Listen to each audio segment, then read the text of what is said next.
dengan judul Mengalami Kasih Karunia Kristus. Mari kita akan lihat Yohanes 1 ayat 16 dan 17, mengalami kasih karunia Kristus. Karena dari kepenuhannya kita semua telah menerima kasih karunia demi kasih karunia. Sebab hukum Taurat diberikan oleh Musa, tetapi kasih karunia dan kebenaran datang oleh Yesus Kristus. Amin. Saya percaya kita rindu menjadi orang yang diberkati Tuhan, tapi lebih daripada itu, kita menjadi orang yang hidup berkenan kepada Tuhan. Dan jika demikian, kita harus hidup di dalam kasih karunia Kristus. Kita harus mengalami favor of God, perkenanan Tuhan, anugerah Allah di dalam kehidupan ini. Pertama saya ingin jelaskan apa yang dimaksud dengan kasih karunia Kristus itu. Makna kasih karunia adalah ini, pemberian kepada orang yang tidak layak untuk menerimanya. Dan kalau kita menerima pemberian itu bukan berdasarkan kebaikan kita sebagai penerima, tapi semata-mata karena kebaikan Tuhan sebagai sang pemberi. Kalau misalnya saudara bekerja lalu akhir bulan saudara mendapatkan gaji, itu bukan kasih karunia, itu bukan anugerah. Itu adalah hak saudara. Saudara bekerja, saudara mendapatkan gaji. Tetapi kalau kita tidak melakukan pekerjaan apapun, tiba-tiba ada orang memberikan pemberian cuma-cuma. Ada orang yang tergerak hati kasih mobil untuk saudara. Saudara nggak pernah kerja buat dia, saudara tidak pernah melakukan kebaikan untuk dia. Saudara tiba-tiba diberi free gift. Maka itu adalah kasih karunia atau anugerah. Saudara-saudara, kalau kita menerima pemberian cuma-cuma, tidak berarti pemberian itu murahan. Misalnya kalau saudara dikasih mobil tadi, mobilnya nggak murah. Tetapi ada orang lain yang sudah membayar dengan harga yang mahal agar saudara menerima manfaatnya, menerima mobil itu dengan cuma-cuma. Kalau saudara misalnya sedang makan di sebuah restoran dan waktu kita mau bayar, kasirnya bilang, udah dibayarin Pak sama tadi tuh. Mungkin temennya yang tadi lambe-lambeikan tangan. Oh iya saya tahu, tapi saya nggak tahu bahwa dia bayarin saya. Saudara, harganya mungkin mahal, tetapi karena dia sudah membayar, maka kita tidak berkewajiban membayar lagi. Itulah kasih karunia. Tuhan memberikan pemberian yang baik kepada kita dan kita tinggal menerimanya dengan iman. Saudara-saudara, dalam Yohanes 1 ayat 17 tadi dikatakan, kasih karunia itu datang oleh Yesus Kristus. Jadi Allah tidak hanya berkata, I love you, aku mengasihimu. Tapi sebaliknya dia datang ke dunia melalui Tuhan Yesus Kristus, membawa berkat dan kehidupan bagi setiap orang yang percaya. Pencuri datang hanya untuk mencuri, membunuh, membinasakan. Tapi Yesus datang supaya kita mempunyai hidup dalam segala kelimpahan. Efesus 1 ayat 13 berkata, terpujilah Allah dan Bapa Tuhan kita, Yesus Kristus, yang dalam Kristus telah mengaruniakan kepada kita segala berkat rohani di dalam sorga. Dengarkan saya, kalau engkau sungguh beriman kepada Yesus, saudara tidak hidup di bawah kutuk, engkau hidup di bawah berkat. Karena waktu Yesus disalib, segala kutuk telah dia tanggung di atas kayu salib. Dan dari dalamnya mengalir berkat kehidupan kepada kita. Jangan pernah bilang, saya orang terkutuk, saya orang sial. Katakan, saya dicintai Tuhan, saya ditebus oleh Tuhan Yesus. Dosa saya sudah diampuni, saya diberkati oleh Tuhan. Karena saya adalah anak yang dikasihi oleh Tuhan sendiri. Kalau saudara mendapatkan kasih karunia, kau mendapatkan hal yang luar biasa. Kalau misalnya di satu jalan, orang jualan makanan semua. Tapi restoran saudara lebih laris dari restoran yang lain. Padahal sebetulnya harganya mirip-mirip, rasanya juga mirip-mirip. Dan kalau saudara mengalami itu kasih karunia. Orang dunia pikir laki, kebetulan, keberuntungan. Saya bilang, itu adalah kasih karunia. Saya beberapa kali naik pesawat, beli biasa tiket ekonomi. Tapi saya pernah dipindahkan ke tiket kelas bisnis. Tanpa saya tahu kenapa saya yang mendapatkan hal tersebut. Saya naik Garuda pernah pindah ke kelas bisnis. Saya naik SQ pernah dipindahin dari ekonomi ke kelas bisnis. Saya naik KLM pesawat Belanda pernah dipindahkan ke kelas bisnis. Saya naik pesawat Arab Etihad pernah dipindahkan ke kelas bisnis. Saya juga bingung kenapa saya yang dipindahin. Dan dipindahkannya bukan cuma sekali, berkali-kali saudara. Saya tanya rekan hamba Tuhan yang lain, enggak, saya enggak pernah tuh. Oh ya, kasih karunia-Nya beda. Dan apakah saya lebih baik daripada dia? Enggak juga saudara. Di Bandung ini ada hamba Tuhan yang sudah lama tinggal lebih lama daripada saya. Dia berusaha membangun gereja, mengurus izin, enggak dapat sampai hari ini. Kita mengurus walaupun sulit, tapi kita dapat izin resmi gereja. Apa saya lebih hebat doanya daripada mereka? Tidak. Kasih karunia. Kalau engkau mendapatkan kasih karunia, apa yang engkau anggap sulit dipermudah oleh Tuhan. Akuilah dia dalam segala lakumu, maka dia akan meluruskan jalan hidupmu.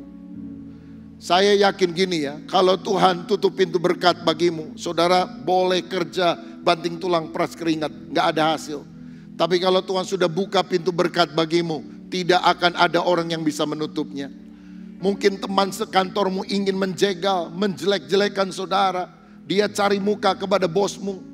Saudara pandang kepada Tuhan. Di dalam Kristus ada kasih karunia, ada kebaikan Allah yang melimpah yang aku akan terima seumur hidupmu. Bahkan mungkin satu kali sainganmu bisa mendepak engkau. Engkau mengalami hal yang tampaknya buruk. Jangan khawatir, pertandingan belum selesai. Apa yang tidak pernah dilihat oleh mata, didengar oleh telinga, tidak pernah timbul dalam hati, Allah akan sediakan bagi setiap orang yang mengasihi Dia, yaitu orang yang hidup di dalam kasih karunia Allah. Saudara rindu hidup dalam kasih karunia, mengalami kebaikan Tuhan? Amin. Berikan tepuk tangan yang meriah untuk Tuhan. Bagaimana supaya kita selalu mengalami kasih karunia Kristus? Roma 5 ayat 2 mencatat hal ini. Roma 5 ayat 2, baca bersama 2-3. Oleh Dia kita juga beroleh jalan masuk oleh iman kepada kasih karunia ini. Di dalam kasih karunia ini kita berdiri dan kita bermegah dalam pengharapan akan menerima kemuliaan Allah. Jalan masuknya untuk kita mengalami hidup yang penuh kasih karunia, iman kepada Kristus. Karena itu begitu saudara percaya kepada Kristus, engkau tidak lagi di bawah kutuk, engkau hidup di bawah berkat. Dan kalau kita terus mengalami pertumbuhan iman, bertumbuhlah dalam pengenalan akan Kristus, maka kasih karunia demi kasih karunia Tuhan akan limpahkan di dalam kehidupan kita. Miliki iman yang teguh di tengah dunia yang penuh dengan tantangan. Sebab orang yang tidak punya iman tidak akan melihat hal-hal yang baik. Tapi orang yang punya iman walaupun menghadapi tantangan, dia akan melihat kemuliaan Allah yang luar biasa. Daud beriman bahwa Tuhan akan memberikan kemenangan melawan Goliat. Dan dia bisa mengalahkan raksasa yang sangat besar itu. Saya mau bilang kalau hari ini saudara sedang mengalami tantangan besar bagaikan Goliat dan kau merasa dirimu kecil seperti Daud. Beriman kepada Tuhan. Tantanganmu yang terbesar bisa menjadi mujizatmu yang terbesar. Kesulitanmu yang paling besar akan menjadi kesaksianmu yang paling hebat. Karena ketika engkau mengalami kasih karunia, Allah akan membuat semua yang sulit menjadi mudah bagimu. Karena Dia yang akan mengatur jalan kehidupan kita. Iman adalah jalan masuk untuk menerima kasih karunia yang mendatangkan kemuliaan bagi nama Tuhan. Nah saudara, saya ingin jelaskan sedikit perbedaan antara mercy atau dalam bahasa Indonesia rahmat, kemurahan Tuhan, dengan grace atau kasih karunia. Ini dua hal yang berhubungan bagaikan dua sisi dari satu mata uang logam. Karena rahmat, karena kemurahannya, by His mercy, kita tidak mendapat apa yang seharusnya kita dapatkan. Apa yang seharusnya kita dapatkan? Hukuman. Apa yang seharusnya kita dapatkan sebagai orang berdosa? Kutuk. Tetapi oleh rahmat-Nya kita tidak mendapatkan hal yang buruk itu. Sebaliknya, by His grace, karena kasih karunia atau anugerah-Nya, kita mendapatkan apa yang seharusnya tidak kita dapatkan. Keselamatan, berkat, itu sebetulnya kita tidak layak untuk menerimanya. Tapi dalam Kristus kita bisa menerima hal-hal yang baik itu. Ayatnya Roma 6 ayat 23. Sebab upah dosa ialah maut, tetapi karunia Allah ialah hidup yang kekal dalam Kristus Yesus Tuhan kita. Yang jelek maut kita tidak terima, yang bagus keselamatan dalam Yesus kita dapatkan. Betapa beruntungnya hidup di dalam Kristus. Segala berkat rohani Tuhan berikan kepadamu, terutama berkat terbesar, keselamatan, kepastian jaminan masuk sorga. Hidup di dunia sesukses-suksesnya cuma 70-80 tahun lalu mati. Tapi kalau kita percaya kepada Yesus, jutaan tahun, miliaran tahun, triliunan tahun, tak terhingga kita bersama dalam keabadian. Dan itulah berkat rohani terbesar yang kita dapatkan. By His mercy, by His grace. Saya mau bilang bahwa kemurahan hati Tuhan melampaui keadilannya. Kadang-kadang kita suka bertanya, kenapa begini? Gak adil itu, gak benar ini. Kita pikir timbangan Tuhan itu hanya timbangan keadilan. Saya mau bilang kalau Tuhan itu hanya maha hadir, kita hanya maha adil, kita mestinya masuk neraka semua. Itu pertanda Tuhan adil. Karena kita semua pernah berdosa. Tuhan itu bukan hanya adil, Dia Allah yang berkemurahan, penuh kasih karunia. Saya ambil satu contoh perikop Alkitab dalam Matius 20, nanti saudara bisa baca lebih jauh di rumah. Ada seorang tuan memanggil orang yang duduk-duduk di pinggir jalan, kamu kerja ya di ladang saya, nanti saya kasih upah 1 dinar kalau kamu sudah kerja sampai sore. Oke, setuju, deal. Saudara jam 9 dia lihat orang lain, kamu kerja ya, nanti saya kasih upah. Jam 12, jam 3 sore, jam 5 sore, dia panggil orang lain jadi banyak yang kerja. Dan jam 6 setelah selesai bekerja, dia kasih. Dia kasih ke yang jam 6 1 dinar, yang jam 9 1 dinar, jam 12 1 dinar, jam 15 1 dinar, jam 17 1 dinar. Orang yang kerja awal ngomel, saudara. Masa kita kerja seharian disamain sama orang yang kerja cuma 1 jam? Tuannya bilang apa? Kita kan sudah deal. 1 hari 1 dinar. Aku tidak merugikan kamu. Betul, betul. Tetapi kenapa orang ini baru kerja sejam sudah mendapatkan gaji yang sama? Aku bukan hanya Tuhan yang adil, aku Tuhan yang berkemurahan. Keadilan itu sangat luar biasa, tapi kemurahan Tuhan mengatasi keadilannya. Ini luar biasa. Inilah konsep anugerah yang kita terima dari pengajaran firman. Saya bacakan Matius 20 ayat 13. Tetapi Tuhan itu menjawab seorang dari mereka, saudara, aku tidak berlaku tidak adil terhadap engkau. Bukankah kita telah sepakat sedinar sehari? Karena aku adil. Ayat 15. Tidakkah aku bebas mempergunakan milikku menurut kehendak hatiku? Atau irikah engkau karena aku murah hati? Kenapa Tuhan memilih Yakub sebagai bapa leluhur Israel? Yakub ini bapaknya dia tipu, kakaknya dia tipu, mertuanya dia tipu. Penipu ulung ini. Kenapa dia menjadi cikal bakal bangsa pilihan Allah Israel yang kemudian melahirkan Mesias, Yesus Kristus? Apa karena dia baik? Bukan. Karena pilihan kasih karunia. Karena Tuhan yang baik. Saudara-saudara sekalian, mengapa bangsa Israel dipilih menjadi bangsa pilihan Allah? Tuhan bilang kamu bangsa yang tegar tengkuk. Justru untuk menunjukkan kemurahan hati Tuhan, Dia memilih orang yang tidak mampu, tidak bisa, tidak layak untuk dipakai Tuhan. Kalau saudara dipakai Tuhan melayani dalam bidang apapun, jangan pernah menepuk dada dan berkata, hebat ya saya dipakai Tuhan. Kita melayani karena kasih karunia Tuhan.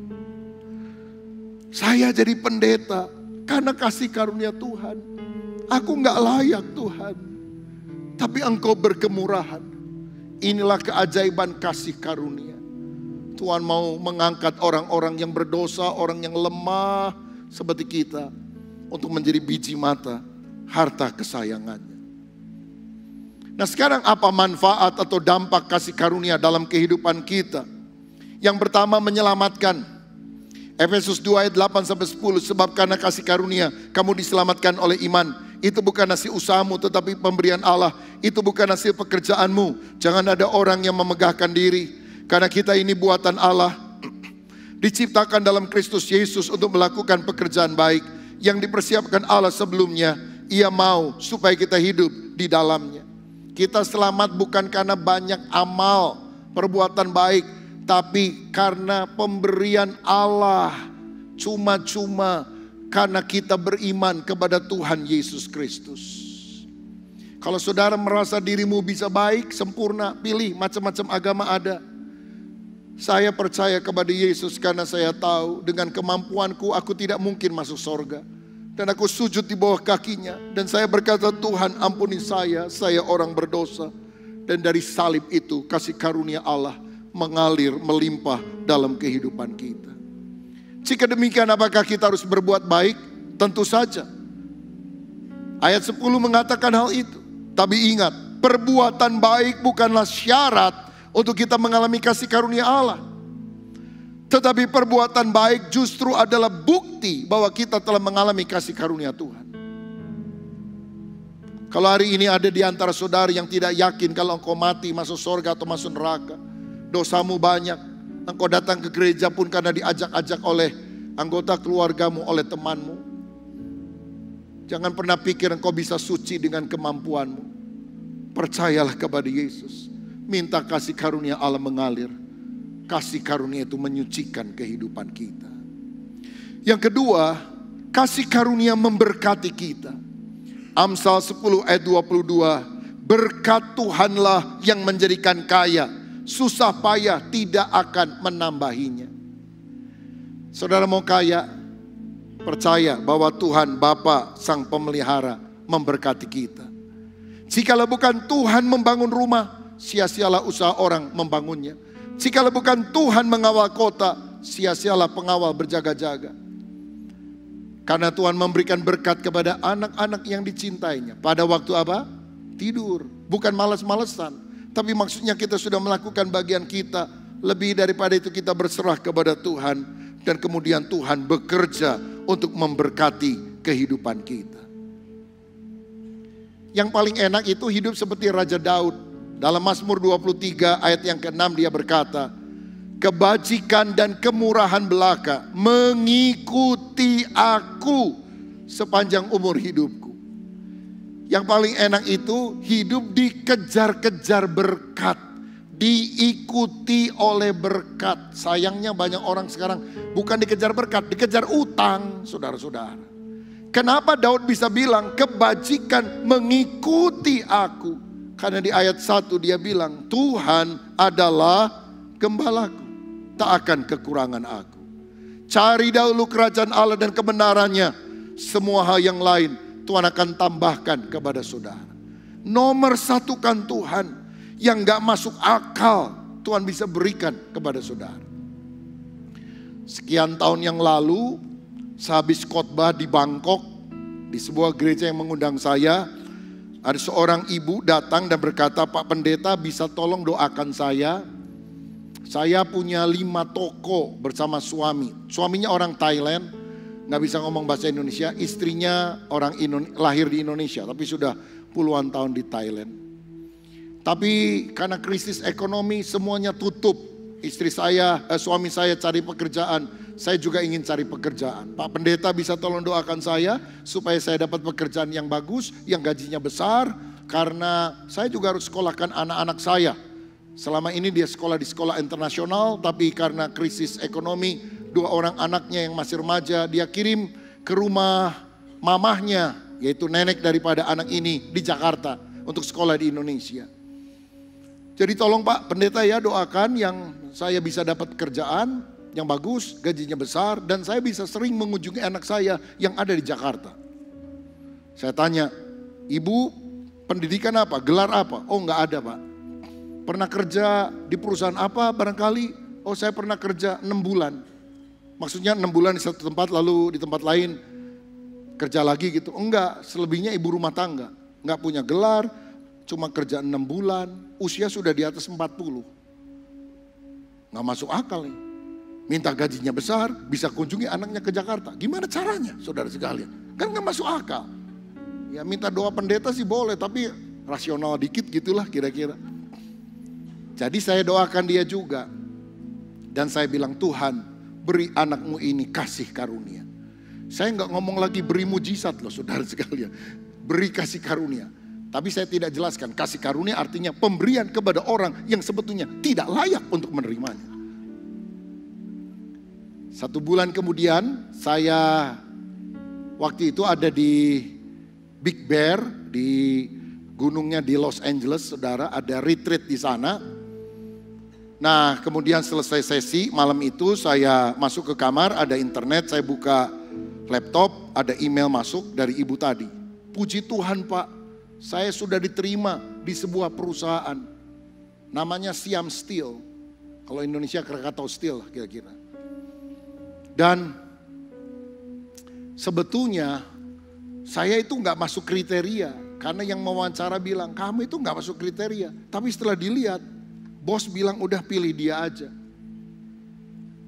Mau nggak kerja di sini? Oh mau, tapi gajinya berapa? Sekian. Oh enggak, kurang besar. Saya minta gajinya lebih besar.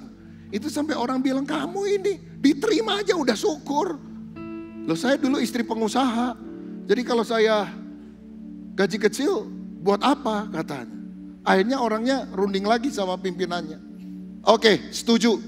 Gaji yang kamu minta disetujui dengan catatan. Kamu kerjanya bukan hanya dari Bangkok. Kamu kerjanya juga harus minimal 7-10 hari di Indonesia, di Jakarta. Tiket pulang pergi kami tanggung, semua penginapan kami tanggung, tapi kamu harus tinggalkan keluargamu di Thailand dan 7-10 hari harus ada di Jakarta. Dan orang ini dipilih, padahal yang lain itu yang ngelamar banyak saudara. Ada yang gelarnya tinggi, profesor, doktor, kotor, bocor, begitu saudara. Tapi nggak kepilih karena yang dipilih oleh pimpinannya itu asalnya dia asal dari Indonesia. Mungkin dia pikir Indonesia banyak jalan tikusnya. Jadi kalau orang Indonesia jalan tikus dia tahu. Entah seperti itulah. Jadi mau nggak kamu? Kerjanya mesti bolak-balik ke Indonesia. Dia bilang siap. Dan dia tidak cerita. Memang anaknya akan menunggu mamanya di Jakarta. Dan selama bertahun-tahun dia kerja itu. Sampai kondisi ekonomi mereka menjadi lebih baik. Ini kasih karunia. Favor of God. Nggak masuk akal. Nggak bisa. Tapi kalau Tuhan memberimu kasih karunia, apa yang nggak kebayang Tuhan akan berikan kepada saudara. Siapa yang rindu kasih karunia mengalir dalam hidup saudara. Haleluya, puji Tuhan. Dan saya mau bilang, orang yang mengalami kasih karunia mendapat berkat belum tentu bisa memiliki, tapi dia bisa menikmati. Pengkhotbah 6 ayat 1 dan 2. Ada suatu kemalangan yang telah kulihat di bawah matahari yang sangat menekan manusia. Orang yang dikaruniai Allah kekayaan, harta benda dan kemuliaan. Sehingga ia tak kekurangan suatu pun yang diinginkannya. Tetapi orang itu tidak dikaruniai kuasa oleh Allah untuk menikmatinya. Melainkan orang lain yang menikmatinya. Inilah kesia-siaan dan penderitaan yang pahit. Untuk berbahagia perlu 2 hal. Karunia memiliki. Yang kedua, kuasa untuk menikmati. Kalau saudara harus pilih salah satu, jangan pilih karunia memiliki, tapi pilih kuasa untuk menikmati. Karena orang yang memiliki belum tentu bisa menikmati, tapi orang yang menikmati tidak harus memiliki. Saudara nggak perlu memiliki beca, tapi saudara bisa naik beca kalau di kota kecil. Dan nggak perlu pikir kapan ya saya bisa jadi tukang becanya. Lebih enak menikmati daripada sekedar memiliki. Bahkan di dalam Pengkhotbah 3 ayat 13 dikatakan demikian. Dan bahwa setiap orang dapat makan, minum, dan menikmati kesenangan dalam segala jerih payahnya, itu juga adalah pemberian Allah. Kalau saudara bisa makan, minum, nikmat, itu kuasa untuk menikmati. Orang lain makanannya mewah-mewah, sariawan, gak ada semangat makan, sakit ini itu, percuma saudara. Orang lain makanannya mewah, capcay, buyunghai, barongsai. Saudara makan cuma nasi saja, anget lah ya. Cuma sama kecap. Ya ada teri dikit, ya ada tahu, tempe, ada ayam goreng. Ya memang enak saudara ya. 5 sehat, 6 sempurna. 4 sehat, 5 sempurna. 6 kenyang, 7 sebe. Begitu saudara. Kita bisa makan nikmat, itu berkat Tuhan. Ada seorang pemilik hotel pernah minta saya berdoa. Stres, gelisah, gak bisa tidur. Dan dia bilang, Pak, tukang beca di depan hotel saya lebih bahagia daripada saya. Karena dia lihat, waktu gak bisa tidur, dia lihat tukang beca tidur di becanya ngorok, saudara-saudara. Dia tidur di spring bed yang bagus, yang harganya puluhan juta, nggak bisa tidur. Tidur sebentar, mimpi dikejar celeng tanduknya 5, bangun lagi. Lebih enak kan tukang beca daripada saya. Saya hanya mau ngomong kalau gitu, gimana kita tukeran Pak? Tukang beca jadi pemilik hotel, Bapak jadi tukang beca, siapa tahu bahagia. Saya mau bilang semua anugerah Tuhan. Banyak orang dari muda sampai tua, banting tulang, peras keringat karena dia pikir nanti kalau sudah tua dia akan nikmati. Ternyata waktu dia tua udah sakit-sakitan, gak bisa menikmati. Pak, ayo sate babinya enak banget loh. Aduh gak bisa, kolesterol. Ini jusnya enak banget. Aduh gak bisa, kencing manis. Makan gak bisa, minum gak bisa. Duit banyak. Oh ya udahlah kalau gitu nggak bisa makan, nggak bisa minum, jangan berdiri terus, duduk yuk di samping saya. Aduh nggak bisa, lo kenapa? Ambeien. Lah saudara sekalian, karena itu mari kita menjadi orang yang minta kasih karunia sehingga kita bisa menikmati hal-hal yang baik yang berasal dari Tuhan. Yang ketiga, kasih karunia memampukan kita mengatasi masalah yang berat. Bahkan memampukan kita melayani Tuhan dengan kuasa Roh Kudus. Itulah yang dikatakan Paulus 1 Korintus 15 ayat 10. Tetapi karena kasih karunia Allah, aku adalah sebagaimana aku ada sekarang. Dan kasih karunia yang dianugerahkannya kepadaku tidak sia-sia. Sebaliknya aku telah bekerja lebih keras daripada mereka semua. Tetapi bukannya aku, melainkan kasih karunia Allah yang menyertai aku. Aku ini menerima kasih karunia. Paulus itu mengalami banyak kesulitan dalam hidupnya. Karam kapal berkali-kali, mau dibunuh berkali-kali. Tapi dia bisa tegar, segala perkara dapat kutanggung di dalam Yesus yang memberikan kekuatan kepadaku. Bahkan dia menulis hampir setengah kitab perjanjian baru. Dia menanam gereja-gereja di mana-mana pada masa hidupnya. Karena apa? Pengurapan Allah, pengurapan kasih karunia memampukan kita mengatasi pergumulan hidup. Dan membawa kita menjadi berkat bagi banyak orang. Kalau saudara divonis dokter punya penyakit yang berat, mestinya engkau sedih, takut, kecewa. Tapi saudara berdoa dengan pasrah, hidup mati di tangan Tuhan. Bagiku hidup adalah Kristus, mati adalah keuntungan. Dan saudara tetap memiliki sukacita, bersaksi kepada orang-orang yang ada di rumah sakit. Itu adalah kasih karunia. Mungkin engkau sedang mengalami kesulitan keuangan, tapi engkau masih tetap bisa berbagi, memberi kepada orang-orang yang lebih susah daripada saudara. Pada ada orang kaya raya yang tidak pernah tergerak hatinya menolong orang lain. Saudara mengalami kasih karunia. Kalau engkau dititipi Tuhan anak yang autis, anak yang punya kelainan dari sejak masa kecilnya. Mungkin klep jantungnya bocor atau apapun, sehingga harus dibawa ke rumah sakit, dioperasi dengan biaya tidak sedikit. Dan kita menjadi sedih sekali karena melihat selang-selang itu masuk ke dalam tubuh bayi kita. Tapi kalau engkau masih bisa berdiri dengan kuat dan berkata, Tuhan Yesus baik, itu adalah kasih karunia. Kasih karunia bukan membebaskan kita dari masalah. Kasih karunia artinya menyadari kehadiran Allah di tengah kehidupan kita yang memampukan kita mengatasi segala-galanya. Kalau kita dengar tadi kesaksian Melita, berapa tahun lalu orang tuanya mengalami kesulitan ekonomi. Lalu ikut Indonesian Idol, baru nyanyi, gak kepilih saudara-saudara. Saudara kembarnya kepilih sampai tahap yang ketiga, tapi akhirnya tersingkir juga. Dan akhirnya dipanggil pulang oleh Tuhan. Tadi saya bicara dengan Pak Sidabutar, beliau bilang, ibu saya meninggal usia 16 tahun. Jadi waktu ibunya meninggal usianya baru 16. Saya sangat sedih. Tapi waktu anak saya meninggal, saya jauh lebih sedih. Saya bilang karena orang tua itu adalah masa lalu dan masa kini. Sedangkan anak itu masa kini dan masa yang akan datang. Dan tentu sangat pedih kehilangan semuanya. Kondisi ekonomi terpuruk, lomba gak menang, anak meninggal dunia. Tapi Tuhan punya cara yang tidak kita mengerti. Melita diminta untuk menyanyi dengan label Impact ya.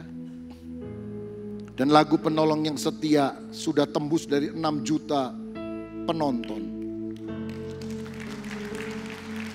Saya tadi pagi bilang, kalau dia ikut Indonesian Idol, belum tentu loh ada 6 juta orang mendengar suara lagunya.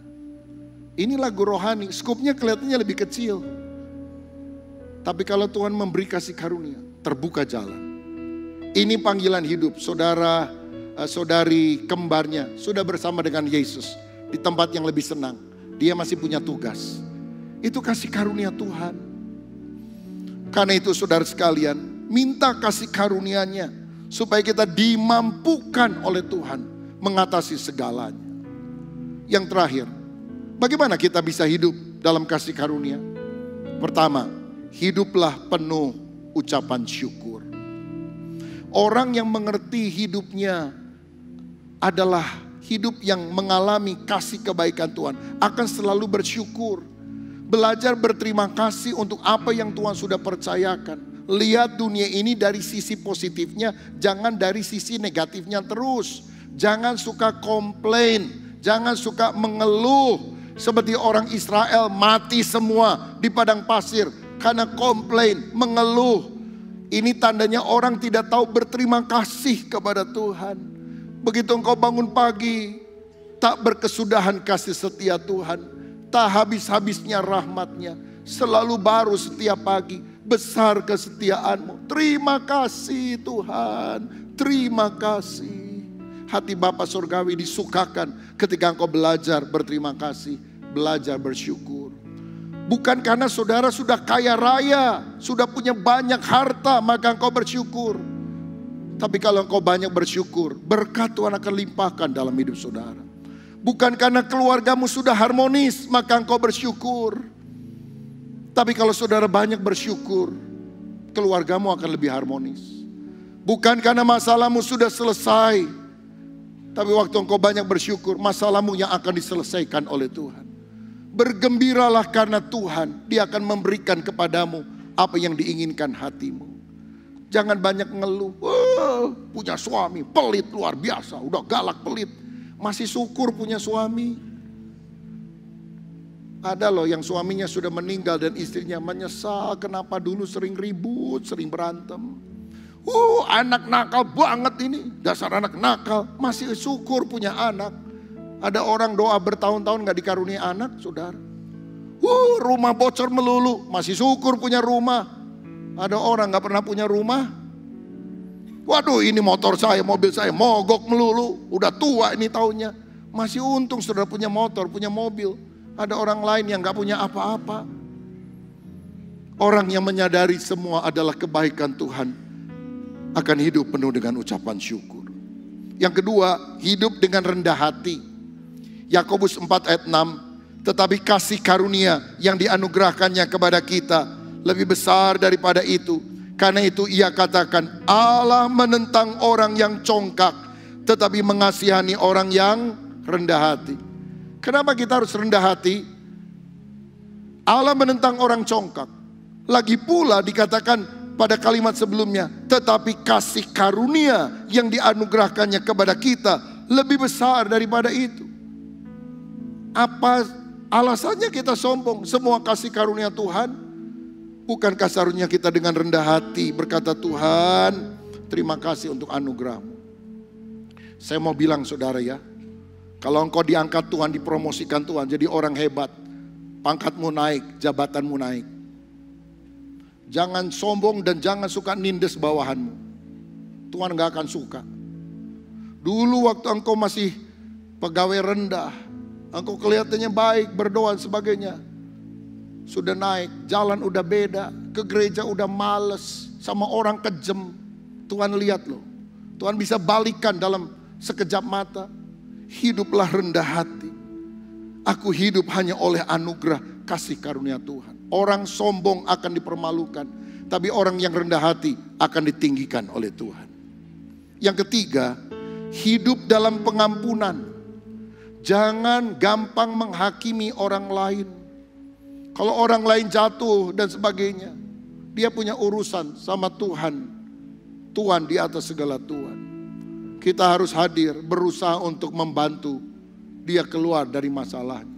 Jangan hidup dalam penghakiman. Karena takaran yang kita pakai kepada orang lain, Tuhan akan pakaikan kepada kita. Kalau kita kejam sama orang lain, itu takarannya Tuhan berikan kepada kita. Karena itu mari kita punya hati yang penuh kasih karunia. Berkemurahan kepada orang lain. Orang bisa salah, tapi kita harus belajar mengampuni. Suamimu pernah salah, belajar mengampuni. Istrimu mungkin pernah menyakiti engkau, belajar mengampuni. Salah itu manusiawi, mengampuni itu ilahi. Mari kita pilih jalan pengampunan. Dalam Matius 18, Tuhan memberikan contoh. Ada seorang raja yang membebaskan hutang 10.000 talenta dari seorang hambanya. Jadi dia punya utang 10.000 talenta, itu besar sekali. Karena satu talenta itu 6.000 dinar.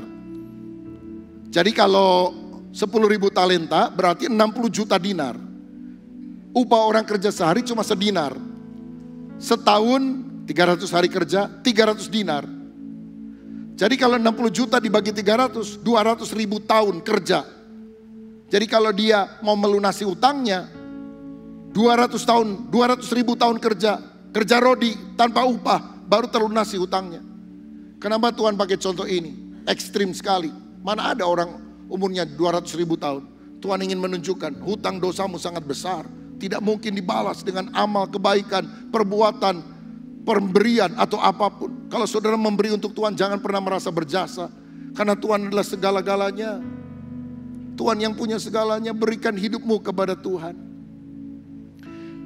Saya ini kalau diundang, misalnya ulang tahun atau apa, oleh orang kaya, yang bingung itu kadonya, saudara. Ngasih apa ya?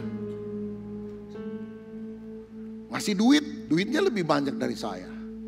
Kasih handphone, handphonenya lebih bagus dari saya. Ngasih rumah, saya tidak mampu. Pernah saudara ngalami diundang orang kaya, nikahan anaknya misalnya.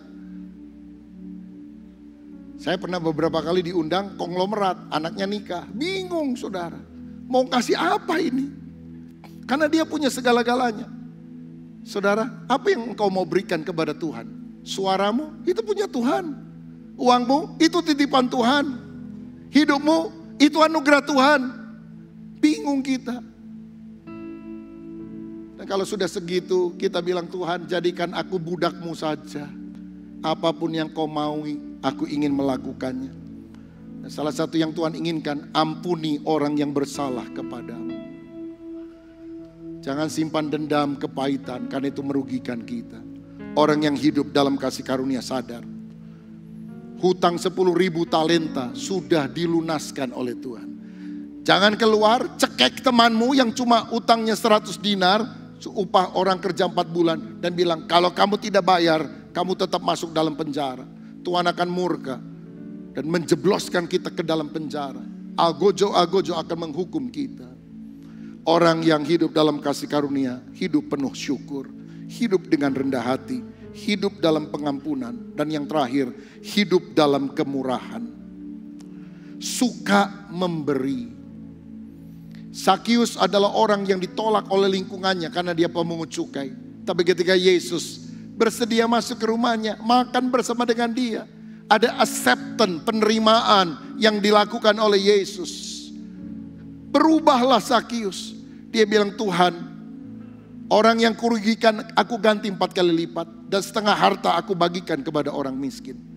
Tuhan berkata, keselamatan sudah ada di dalam rumah ini.